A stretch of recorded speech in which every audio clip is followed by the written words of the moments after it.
Olá pessoal, sejam muito bem-vindos ao estudo de mercado semanal da Cenários Capital. A gente vai dar uma olhada juntos no que promete agitar a última semana de novembro. Bora lá? Ok, olha só o que a gente preparou para hoje. Começamos pelo cenário macro, falando da nossa taxa Selic. Depois, mergulhamos na renda fixa para ver as oportunidades no Tesouro. Aí, vamos para as ações, com um estudo especial sobre Petri 4 e Vale 3. Na sequência, o mundo das commodities. E para fechar, a gente mede o sentimento do mercado com o Ibovespa e vê o que esperar dos próximos passos. Bom, vamos começar pelo começo, né? O cenário macro. E aqui a gente vai falar da base de tudo, o que realmente dita as regras do jogo no Brasil, a nossa taxa Selic. Então, pessoal, olha que dado interessante. O Banco Central segurou a Selic em 15% ao ano. E isso nos coloca, acreditem, com a segunda maior taxa de juros real do mundo. Mas o que isso quer dizer na prática?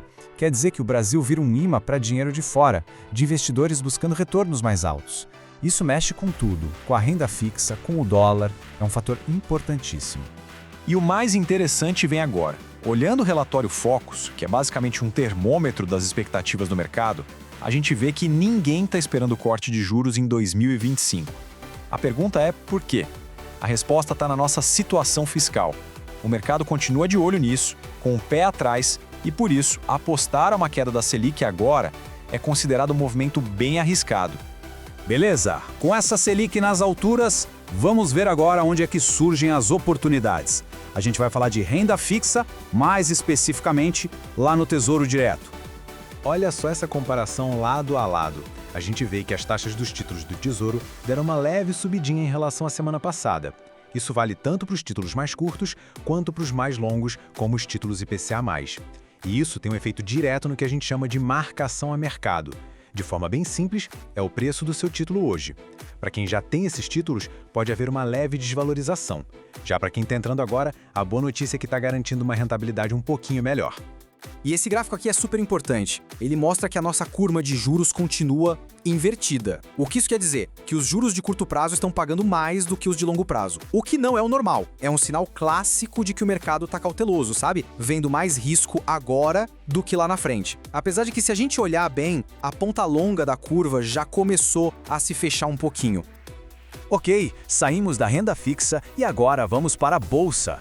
Chegou a hora de falar de ações, e a gente vai fazer um estudo de duas gigantes do nosso Ibovespa, Petrobras e Vale. Vamos começar com a Petrobras, a famosa PET 4. Olhando para os fundamentos dela, o que chama a atenção logo de cara é isso aqui, um dividend yield de quase 16%. Isso mostra que a empresa tem sido, sim, uma ótima pagadora de dividendos. Agora, vamos para o gráfico. Depois do último balanço, a ação deu uma bela subida, né? E agora, ela está ali, testando uma região de resistência bem importante, perto dos R$ 33. É um momento chave, um verdadeiro ponto de decisão para o papel. Resumindo a história da Petrobras, então, a gente tem uma balança.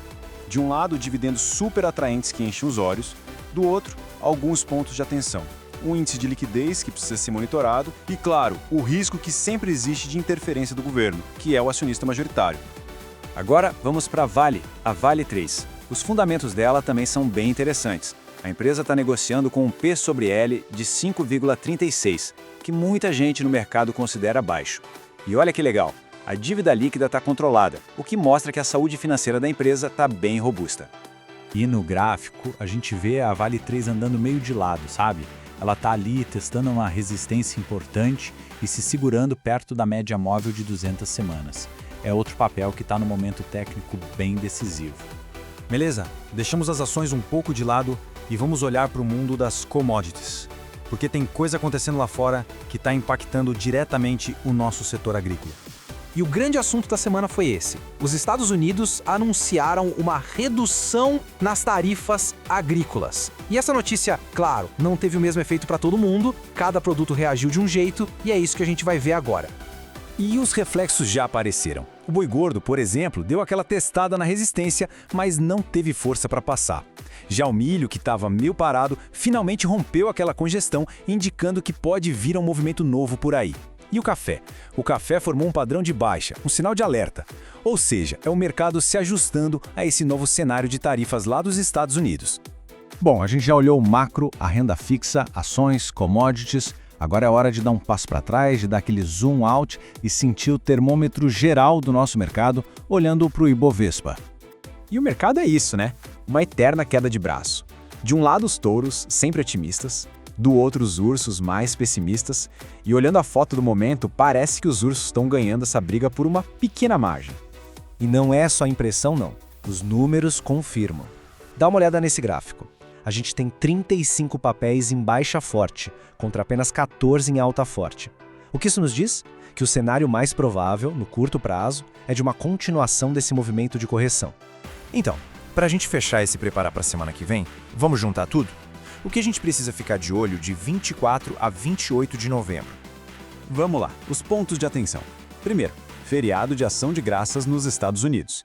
Isso significa menos gente negociando, o que pode deixar o mercado mais volátil. Segundo, aqui dentro, o risco fiscal continua sendo a grande sombra sobre o mercado.